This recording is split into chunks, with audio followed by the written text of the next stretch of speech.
கர்த்தரும் இரட்சகருமான இயேசு கிறிஸ்துவின் நாமத்தினாலே உங்கள் யாவரையும் வாழ்த்தி வரவேற்கிறேன். பரிசுத்த வேதாகமத்தின் தேவன் திரியேகமானவர் என்பதை எளிதாக புரிந்து கொள்வது எப்படி என்கிறதான கேள்விக்கான பதிலை நாம் பார்க்க போகிறோம். அதற்கு ஆதாரமாக ஆதியாகமம் 1ஆம் அதிகாரம் 26வது வசனத்தை வாசிக்கலாம். பின்பு தேவன் நமது சாயலாகவும் நமது ரூபத்தின்படியேயும் மனுஷனை உண்டாக்குவோமாக. அவர்கள் சமுத்திரத்தின் மச்சங்களையும் ஆகாயத்து பறவைகளையும் மிருக ஜீவன்களையும் பூமி அனைத்தையும் பூமியின் மேல் ஊறும் சகல பிராணிகளையும் ஆளக்கடவர்கள் என்றார். இந்த வேத வசனத்துல தேவன் மனிதனை அவருடைய சாயலாக அவருடைய ரூபமாக சிருஷ்டித்திருக்கிறார் என்கிறதான செய்தியை நாம் தெரிந்து கொள்கிறோம். மனிதன் தன்னை படைத்த தேவனை பிரதிபலிக்கிறான்.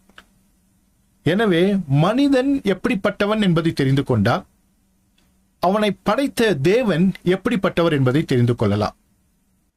அதற்கு ஆதாரமாக இன்னொரு வேத வசனத்தை வாசிக்கப் போகிறோம். 1 தெசலோனிக்கேயர் 5ஆம் அதிகாரம் 23வது வசனம். சமாதானத்தின் தேவன் தாமே உங்களை முற்றிலும் பரிசுத்தமாக்குவாராக. உங்கள் ஆவி ஆத்மா சரீரம் முழுவதும் நம்முடைய கர்த்தராகிய இயேசு கிறிஸ்து வரும்பொழுது குற்றமற்றதாய் இருக்கும்படி காக்கப்படுவதாக. இந்த வேத வசனத்துல ஒரு மனிதனுக்குள்ளாக ஆவி ஆத்மா சரீரம் இருக்கிறது என்பதை நாம் புரிந்து கொள்ளுகிறோம். மனிதன் என்று சொன்னால் மனித சரீரம், மனித ஆத்மா, மனித ஆவி. ஒரு மனிதனுக்குள்ளாக ஆவி ஆத்மா சரீரம் இருக்கிறது. மறுபடியும் நினைப்பூட்டுகிறேன், மனிதன் தன்னை படைத்த தேவனை பிரதிபலிக்கிறான். இந்த வசனத்தை அதனுடைய மூலமொழியாகிய கிரேக்க மொழியிலிருந்து நாம் பார்க்க போகிறோம். கிரேக்க மொழியிலே நியூமா, ஜூகே, சோமா என்கிறதான 3 வார்த்தைகள் பயன்படுத்தப்பட்டிருக்கிறது. நியூமா என்றால் ஆவி, ஜூகே என்றால் ஆத்மா, சோமா என்றால் சரீரம்.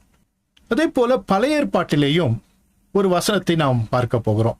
உபாகம் 6ஆம் அதிகாரம் 5வது வசனம் எபிரேய மொழியிலும் நாம் பார்க்க போகிறோம். உன் தேவனாகிய கர்த்தரிடத்தில் உன் முழு இருதயத்தோடும் உன் முழு ஆத்மாவோடும் உன் முழு பலத்தோடும் அன்பு கூர்வாயாக. இங்கேயும் மனிதனுக்குள்ளாக இருதயம், ஆத்மா, பலம் என்கிறதான 3 காரியங்கள் இருப்பதை நாம் தெரிந்து கொள்கிறோம். மறுபடியும் நினைப்பூட்டுகிறேன், மனிதன் தன்னை படைத்த தேவனை பிரதிபலிக்கிறான். இங்கே பயன்படுத்தப்பட்டிருக்கிற எபிரேய மொழி வார்த்தைகள் இருதயத்திற்கு லெவாவ், ஆத்மாவிற்கு நெஃபேஸ், பலத்திற்கு மெயோட். கிரேக்க மொழியிலே ஆவி நியூமா, ஆத்மா ஜூகே, சரீரம் சோமா. பழைய ஏற்பாட்டிலே லெவாவ் இருதயம், ஆத்மா நெஃபேஸ், மெயோட் பலம். ஆவி ஆத்மா சரீரம், இருதயம் ஆத்மா பலம். மொழிபெயர்ப்புகளிலே நிறைய வித்தியாசங்கள் இருக்கிறது. எபிரேய மொழி அதனுடைய ஆதிக்கம், அதனுடைய சொல்லாடல் வேறு. கிரேக்க மொழி அதனுடைய ஆதிக்கம், அதனுடைய சொல்லாடல் வேறு. 2 வெவ்வேறு மொழிகளிலே வேதாகம பிரதிகள் இருக்கும் பொழுது அதை சேர்த்து படிக்கும் பொழுது அதை புரிந்து கொள்வதற்கு பரிசுத்த ஆவியானவர் நமக்கு உதவி செய்ய வேண்டும். ஏனென்றால் ஒரு மொழியிலிருந்து இன்னொரு மொழிக்கு 100% அப்படியே மொழிபெயர்க்க முடியாது. அது எந்த மொழியிலிருந்து எந்த மொழியாக இருக்கலாம். ஒவ்வொரு மொழிக்கும் ஒரு சிறப்பு இயல்பு இருக்கிறது. எனவே ஒரு மொழியிலிருந்து இன்னொரு மொழிக்கு 100% மொழியாக்கம் செய்ய முடியாது. அதே போல எபிரேய மொழியில் இருக்கிறதான அந்த வார்த்தைகளை அப்படியே கிரேக்க மொழிக்கும், கிரேக்க மொழியில் இருக்கிற வார்த்தைகளை அப்படியே எபிரேய மொழிக்கும் மொழியாக்கம் செய்ய முடியாது. எனவே பரிசுத்த ஆவியானவர் தான் நம்மை சகல சத்தியத்திற்குள்ளும் நடத்துகிறவர். அவர்தான் நமக்கு நல்ல புரிந்து கொள்ளுதலை தருகிறவர். எனவே அவரை சார்ந்து கொள்ளுங்கள். இந்த 2 வசனங்கள் மூலமாக ஒரு மனிதனுக்குள்ளாக ஆவி ஆத்மா சரீரம் இருக்கிறது என்கிற செய்தியை நாம் தெரிந்து கொண்டோம். மறுபடியும் நினைப்பூட்டுகிறேன், மனிதன் தன்னை படைத்த தேவனை பிரதிபலிக்கிறான். அதே போல தேவ சாயலாக தேவ ரூபமாக படைக்கப்பட்ட மனிதனுக்குள்ளாக இரத்த வகைகளை எடுத்துக்கொண்டால் 3 முக்கியமான வகைகளுக்குள்ளாக அத்தனை இரத்த பிரிவுகளும் அடங்குகிறது. ABO அந்த 3 வகைகளுக்குள்ளாக எல்லா இரத்த பிரிவுகளும் அடங்குகின்றன. மறுபடியும் நினைப்பூட்டுகிறேன், மனிதன் தன்னை படைத்த தேவனை பிரதிபலிக்கிறான். இன்னொரு முக்கியமான விஷயத்தை நாம் பார்க்க போகிறோம். உலக மக்களை 3 இனங்களுக்குள்ளாக ஆராய்ச்சியாளர்கள் கொண்டு வருகிறார்கள். ஒன்று நெக்ராய்டு, இன்னொன்று மங்கலாய்டு, இன்னொன்று காக்கசாய்டு. நெக்ராய்டு என்று சொன்னால் கருப்பினத்தவர்கள், மங்கலாய்டு என்று சொன்னால் மங்கோலியர்கள், சீன தேசத்துக்காரர்கள், ஜப்பான்காரர்கள். காக்கசாய்டு என்று சொன்னால் ஐரோப்பியர்கள். இந்த 3 இனங்களுக்கான மண்டையோடுகளை எடுத்து அவைகளை வகைப்படுத்தி இருக்கிறார்கள். நியாண்டர்தால், ஹோமோ எரெக்டஸ், குரோ மேக்னான் என்கிறதான 3 வகையான மண்டையோடுகள். இந்த 3 இனங்களை மிக பழமையான தொன்மையான இனங்களாக ஆராய்ச்சியாளர்கள் அடையாளப்படுத்தி இருக்கிறார்கள்.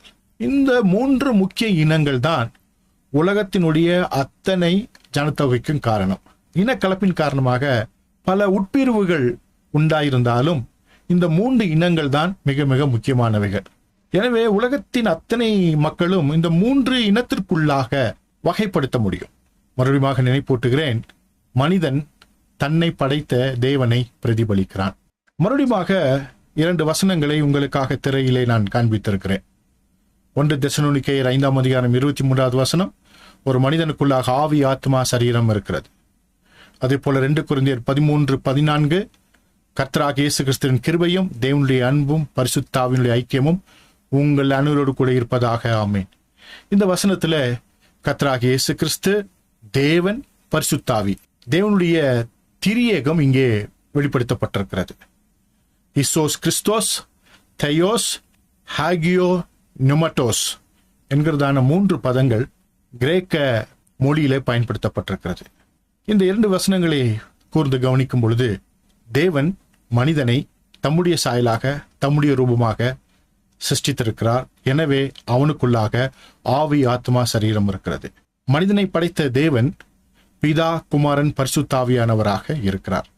எனவே தேவன் திரித்துவமானவர் என்பதை எவ்விதமாக சுலபமாக எளிதாக புரிந்து கொள்வது அப்படின்னு ஒரு கேள்வியை மறுபடியும் கேட்டால், தேவ சாயலாக, ரூபமாக தேவனாகிய கர்த்தரால் சிருஷ்டிக்கப்பட்ட மனிதன் அவர் திரியேகமானவர் என்பதை பிரதிபலிக்கிறான் என்கிறதான இந்த வாக்கியத்தின் மனதில் வைத்துக் கொண்டால் போதும். தேவ சாயலாக, தேவ ரூபமாக சிருஷ்டிக்கப்பட்ட மனிதன் ஆவி, ஆத்மா, சரீரம் உடையவனாக இருக்கிறான்.